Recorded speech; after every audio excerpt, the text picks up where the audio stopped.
ప్రేక్షకులకి నమస్కారం. గోపురానికి స్వాగతం.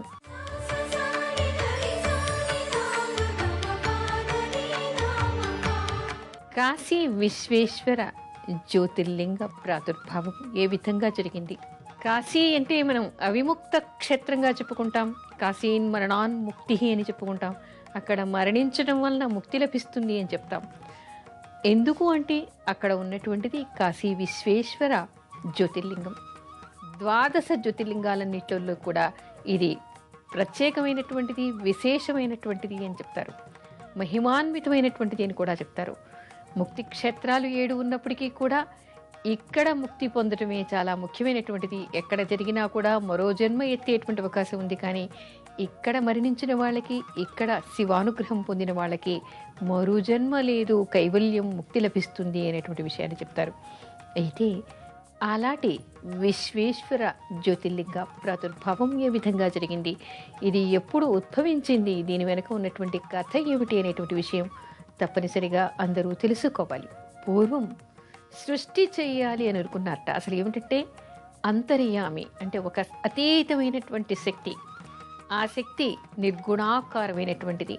ఆ నిర్గుణాకారం నుంచి సగుణాకారంగా వచ్చి స్త్రీ పురుషులుగా విభజించబడిందిట. అదే పార్వతీ పరమేశ్వరులు అంటారు.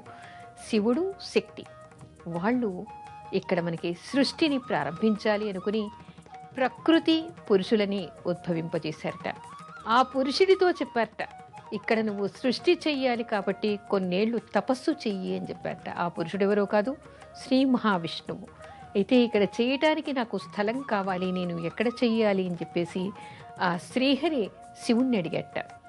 అక్కడ ఒక అందమైనటువంటి నగరాన్ని, అంటే 5 కోసుల వెడల్పు 5 కోసుల పొడవుగా ఉండేదిట పూర్వకాలం, అది ప్రారంభకాలంలో. అలాంటి స్థలంలో ఒక నగరాన్ని ఏర్పరిచి ఈ శ్రీ మహావిష్ణువుకు ఇచ్చట శివుడు. అక్కడ కూర్చుని మహావిష్ణువు తపస్సు చేశాడు శివుడి గురించి. కొంతకాలం తపస్సు చేసిన తర్వాత ఆయన శరీరం నుంచి కొన్ని స్వేద బిందువుల నీరాలి అది ఒక మహాసముద్రంలాగా అక్కడంతా కూడా జల ప్రళయంలాగా అయిపోయిందిట. ఈ జల ప్రళయం ఏమిటి ఈ విధంగా ఉందని చెప్పేసి పైకి శివుడి వైపు దృష్టి సారించట.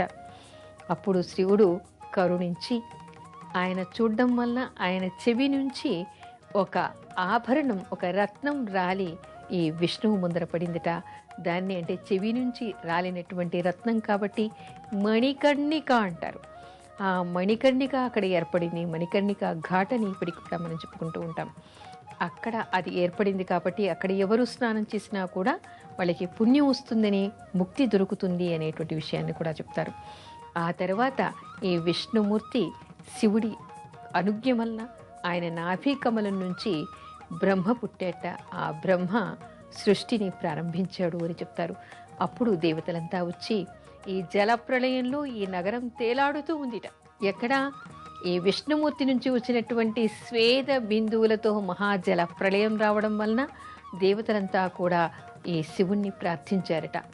ఏమని? దీన్ని కాపాడు, ఇక్కడ జల ప్రళయం వచ్చింది అని. అప్పుడు శివుడు తన త్రిశూలం మీద ఈ మహానగరాన్ని నిలిపి ఉంచాట. ఆయన చెప్పిన విశేషం ఏమిటంటే, ఎప్పుడు కూడా సృష్టి ఆరంభంలో కానీ ప్రళయాంతంలో కానీ ఎప్పుడు కూడా ఈ కాశీనగరం మునిగిపోదు. ఎప్పుడు ప్రళయం వచ్చినా కూడా నా త్రిశూలం మీద ఈ కాశీనగరం నిలిచి ఉంటుంది అనేటువంటి మాటను చెప్పేట. చెప్పిన తర్వాత దేవతలంతా కూడా ఈ శివుణ్ణి ప్రార్థించారు. నువ్వు ఇక్కడ నిలిచిపోవాలి, నిలిచి అందరినీ, భక్తులందరికీ ముక్తిని చేకూర్చాలి కాబట్టి ఇక్కడ నువ్వు నిలవాలి స్వామి అని చెప్పేసి అందరూ శివుణ్ణి వేడుకున్నారట. అప్పుడు తనే స్వయంభూగా విశ్వేశ్వరుడుగా అక్కడ జ్యోతిర్లింగ స్వరూపంలో ఆయన నిలిచాడు అనేటువంటి మాటను చెప్తారు. అందుకని విశ్వేశ్వర లింగాన్ని ఎవరు తలుచుకున్నా, ఎవరు పూజించినా, ఎవరు దర్శించినా కూడా వాళ్ళకి మహాపాపం అంతా కూడా కరిగిపోతుంది అనేటువంటి విషయాన్ని చెప్తారు. ఆ విధంగా అక్కడ జ్యోతిర్లింగం నిలిచింది అంటారు. అయితే ఈ లింగం ఈ రోజుది కాదు, సృష్టి ఆరంభం నుంచి, అంటే కృత త్రేత ద్వాపర యుగాలన్నిట్లలో కూడా ఉందని, మహాభారతంలోనూ రామాయణంలోనూ కూడా ఇక్కడ విశ్వేశ్వరుడికి వాళ్ళు పూజ చేసినటువంటి సంఘటనలు మనకి ఎన్నో కనిపిస్తాయి. అంటే అతి ప్రాచీనమైనటువంటిది, పురాతనమైనటువంటి దేవాలయంగా ఈ విశ్వేశ్వరుడి గురించి, విశ్వేశ్వర క్షేత్రం గురించి చెప్తారు. అందుకని ఇది అవిముక్త క్షేత్రంగా చెప్తాడు. అయితే విశ్వేశ్వరుడు చెప్పేట ఇక్కడ నన్ను ఎవరు దర్శిస్తారో, ఇక్కడ ఎవరు మరణిస్తారో, ఎవరు నన్ను స్మరిస్తారో వాళ్ళందరికీ కూడా నేను ముక్తిని ప్రసాదిస్తున్నాను. కాశీకి నాకు తేడా లేదు. నేను ఎప్పుడు కూడా కాశీ నగరాన్ని వదిలి వెళ్ళను. ప్రళయకాలంలో కూడా నేను ఈ కాశీ నగరాన్ని వదిలి వెళ్ళను. అందుకని ఇది అవిముక్త క్షేత్రం. అంటే అవిముక్త అంటే దీని నుంచి నేను విడివడను. నేను దీనిలోనే ఉంటాను, ఇక్కడే ఉంటాను, స్థిరంగా ఉంటాను. ఎప్పుడు ఎల్ల కాలాల్లో సర్వవేళ సర్వావస్థల యందు సృష్టి ఆరంభంలోనూ ప్రళయకాలంలో కూడా నేను ఈ కాశీనగరంలోనే ఉంటాను. ప్రళయకాలంలో కూడా ఈ కాశీనగరం ఎప్పుడూ మునిగిపోదు. నా త్రిశూలాన్ని పెట్టి ఈ నగరాన్ని నేను కాపాడతాను. ఈ నగరం నా త్రిశూలం మీద నిలిచి ఉంటుంది, ఎప్పుడు ప్రళయకాలంలో నిలిచి ఉంటుంది. అందుకని దీనికి కాశీనగరానికి నాశము లేదు. ఇది అవిముక్త క్షేత్రం. ఇక్కడ నన్ను ఎవరు దర్శించినా కూడా వాళ్ళ పాపాలన్నీ పటాపంచలై ముక్తిని పొందుతారు అనేటువంటి విషయాన్ని సాక్షాత్తు పరమశివుడు విశ్వేశ్వరుడే విష్ణుమూర్తితో చెప్పినట్టుగా మనకి పురాణ కథ కనపడుతోంది. అందుకని ఇది అవిముక్త క్షేత్రం, జ్యోతిర్లింగం, విశ్వేశ్వర దర్శనం అనేటువంటిది ప్రతి వ్యక్తికి జీవితంలో ఒక్కసారైనా కలగాలి అనేటువంటి విషయాన్ని చెప్తారు. కాశీ విశ్వనాథుణ్ణి ఏ విధంగా పూజిస్తే ఎలాంటి ఫలితం వస్తుంది? కాశీ విశ్వేశ్వరుణ్ణి స్మరిస్తేనే, అంటే అక్కడికి వెళ్లకుండానే విశ్వేశ్వర అని స్మరణ చేస్తే ఆ జన్మలో ఉన్నటువంటి పాపాలన్నీ కూడా పరిహారం అయిపోతాయిట.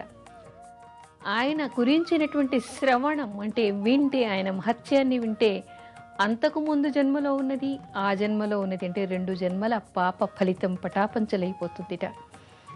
విశ్వేశ్వరుణ్ణి దర్శించినంత మాత్రాన్ని ఘోర బ్రహ్మహత్య పాతకాలన్నీ కూడా నశించిపోతాయి అని చెప్తారు. ఆయనకి దోసిడు గంగాజలం ఆయన మీద పోస్తే 1000 బంగారు కమలాలతో పూజించినంత ఫలితం వస్తుందిట. ఆయనకి ఒక్క పుష్పాన్ని సమర్పిస్తే ఉన్నటువంటి దోషాలు, అంటే జీవితంలో ఉన్నటువంటి దోషాలన్నీ పరిహారమై ప్రశాంతమైనటువంటి జీవితం కలుగుతుంది అనేటువంటి విషయాన్ని చెప్తారు. పాలతో అభిషేకిస్తే కైవల్యం వస్తుందిట. నేతితో అభిషేకిస్తే సకల రోగాలు పోతాయిట. ఈ జన్మలోనే కాదు, మరో 7 జన్మాల వరకు రోగాలే అంటుకోకుండా ఉంటాయి అని చెప్తారు. ఆయనకి నువ్వులతో అభిషేకం చేస్తే అపమృత్యు దోషాలన్నీ పోయి చిరంజీవిగా ఉంటారు అనేటువంటి విషయాన్ని చెప్తారు. అంతేకాదు, శివుడికిట పంచామృత అభిషేకాన్ని ఎవరు చేస్తారో సాక్షాత్తు కైవల్యాన్నే వాళ్ళు పొందుతారట. ఆయనకి ఒక్కసారి దీపారాధన చేసి ఆవు నెయ్యితో ఎవరు దీపారాధనతో హారతిస్తారో వాళ్ళకి కైవల్యం వస్తుందని, ఆ తర్వాత కైలాసంలోనే వాళ్ళు జీవిస్తారు అనేటువంటి విషయాన్ని చెప్తారు.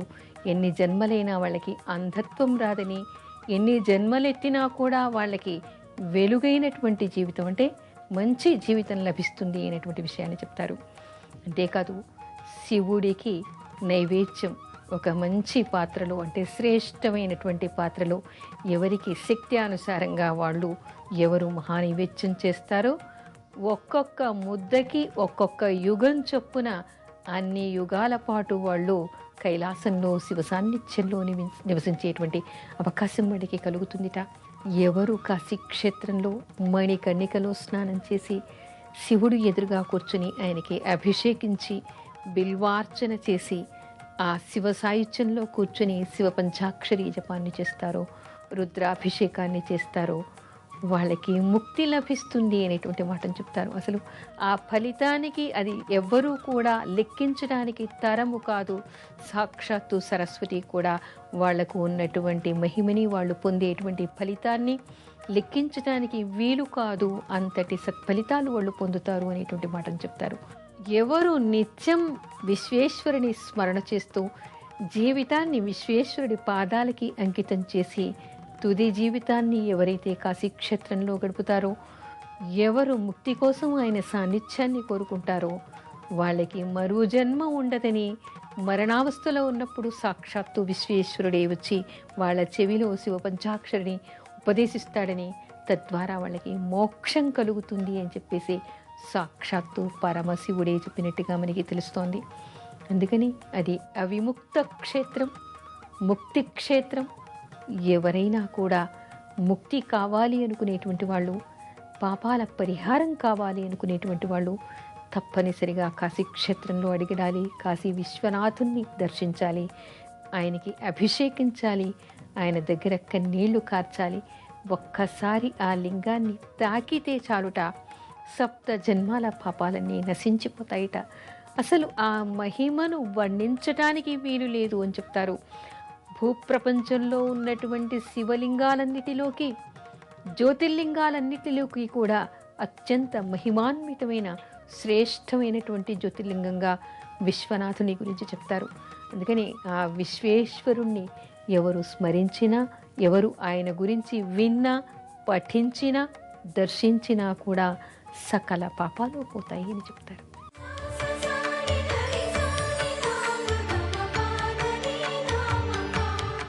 జ్ఞానవాపి మహిమ ఎలాంటిది? జ్ఞానవాపి అనేటువంటిది మనకి కాశీ క్షేత్రంలో ఉంది. జ్ఞానవాపి అంటే, వాపి అంటే బావి అనే అర్థం. అంటే జ్ఞానాన్ని ఇచ్చేటువంటి బావి అనేటువంటి అర్థం. బావి జ్ఞానాన్ని ఎలా ఇస్తుంది అంటే, ఈ బావి ఏర్పడడానికి కూడా మనకి ఒక కథ ఉంది. అదేమిటి అంటే, మనకి అష్టదిక్కులు ఉన్నాయి కదా, అందులో ఈశాన్య దిక్కుకి అధిపతి ఈశానుడు. ఒకసారి ఈశానుడు కాశీ క్షేత్రానికి వచ్చి ఈశ్వరుణ్ణి, విశ్వేశ్వరుణ్ణి పూజించాలి అని అనుకుని ఆయన త్రిశూలంతో అక్కడ ఒక భూమి మీద తవ్వేట. తవ్విన తర్వాత అక్కడ చిమ్మించి అక్కడి నుంచి భూజలం అంతా కూడా, భూగర్భ జలం అంతా కూడా పైకి వచ్చింది. అది ఒక బావిలాగా ఏర్పడింది. ఈశానుడు ఆ నీటితో విశ్వేశ్వరుణ్ణి అభిషేకించట. అభిషేకించిన తర్వాత విశ్వేశ్వరుడు చాలా సంతోషించి, ఈశాన నీకేం వరం కావాలో కోరుకో, నేను సంతోషించాను అన్నట్ట. అయితే ఈ జలం పవిత్రమైంది కావాలి, నీ అనుజ్ఞతో ఇక్కడ దీనితో ఎవరు నిన్ను అభిషేకించినా కూడా జ్ఞానం వాళ్ళకి రావాలి, అందుకని దీనికి జ్ఞానం వచ్చేట్టుగా అనుగ్రహించు అనేటువంటి కోరిక కోరేట. అప్పుడు శివుడు సాక్షాత్తుగా చెప్పిన విషయం ఏమిటంటే, ఇది జ్ఞానవాపి, ఈ నీటితో ఎవరు నన్ను అభిషేకించినా కూడా వాళ్ళకి మోక్షాన్ని నేను ప్రసాదిస్తాను. ఈ నీటితో ఎవరు పెద్దలకి, వాళ్ళ పెద్దలకి అంటే పితృదేవతలకి తర్పణాలు వదులుతారో, ఎవరు పిండ ప్రదానం చేస్తారో వాళ్ళకి మోక్షం, వాళ్ళ పితృదేవతలందరికీ కూడా నేను మోక్షాన్ని ప్రసాదిస్తాను అని చెప్పేట. ఈ జ్ఞాన వ్యాపిలోని నీళ్ళని ఎవరు కూడా తీర్థంలాగా స్వీకరించినా కూడా వాళ్ళకున్నటువంటి సకల రోగాలు పోవడమే కాకుండా వాళ్ళకి జ్ఞానం కలుగుతుంది, ఆధ్యాత్మికమైనటువంటి జ్ఞానం వాళ్ళకి కలుగుతుంది అని చెప్పేట. అంతేకాదు, ముల్లోకాల్లో కూడా ఎక్కడ ఈ జ్ఞానవాపిలోని తీర్థం కంటే శ్రేష్టమైనటువంటి తీర్థం ఉండనే ఉండదు. అందుకని ఇది అత్యంత శ్రేష్టమైనటువంటిది. ఈ నీటిని ఎవరు తెచ్చి నాకు అభిషేకిస్తారో వాళ్ళకి నేను జ్ఞానాన్ని ప్రసాదిస్తాను. ఈ నీటిని ఎవరు తాగినా, ఎవరు నాకు అభిషేకం చేసినా, ఎవరు వాళ్ళ పితృదేవతలకి తర్పణాలు వదిలినా కూడా వాళ్ళకి జ్ఞానాన్ని నేను ప్రసాదిస్తాను అనేటువంటి విషయాన్ని విశ్వేశ్వరుడు చెప్పాడు అని చెప్తారు. అయితే ఈ జ్ఞానవాపి అత్యంత మహిమాన్వితమైనటువంటిది అని కూడా మనకి తెలుస్తోంది. ఆ తర్వాత యుగాలు గడిచిన తర్వాత మన కలియుగంలో కొంతమంది ముష్కరులు ఎన్నో దేవాలయాల్ని మట్టుపెట్టారు.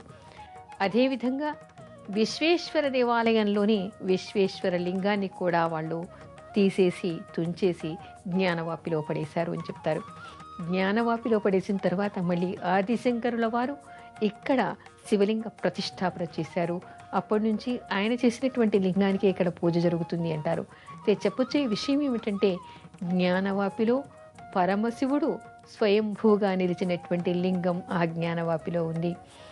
ఎవరు అక్కడికి వెళ్ళి ఆ నీళ్లను తల మీద చల్లుకున్నా, ఆ నీళ్లతో స్నానం చేసినా, ఆ నీళ్లను తెచ్చి విశ్వేశ్వర లింగానికి అర్చన చేసిన, అభిషేకించినా కూడా మహాపుణ్యప్రదమైంది అనేటువంటి విషయాన్ని చెప్తారు. ఆ తీర్థాన్ని తాగినా కూడా జ్ఞానం సంప్రాప్తిస్తుంది అనేటువంటి విషయాన్ని చెప్తారు. మరో విషయం ఏమిటంటే, అక్కడికి వెళ్ళి ఎవరు ఏ కోరికను కోరినా కూడా ఆ కోరిక నెరవేరుతుంది అనేటువంటి విషయాన్ని చెప్తారు. అందుకని ఆ తీర్థంతో ఎవరు శివుణ్ణి అభిషేకించినా కూడా వాళ్ళు 10 అశ్వమేధ యాగాన్ని చేసినటువంటి పుణ్యం వాళ్ళకి లభిస్తుందిట. అందుకని అంతటి మహిమాన్వితమైనటువంటిది జ్ఞానవాపి అని చెప్తారు. ఎవరు కాశీ క్షేత్రానికి వెళ్ళినా విశ్వేశ్వర లింగాన్ని అభిషేకించడానికి జ్ఞానవాపి తీర్థాన్ని తెచ్చుకొని దానితో అభిషేకించటం వలన విశేషమైనటువంటి పుణ్యం కలుగుతుందని, జ్ఞానం కలుగుతుందని, ముక్తి కలుగుతుంది అని చెప్తారు.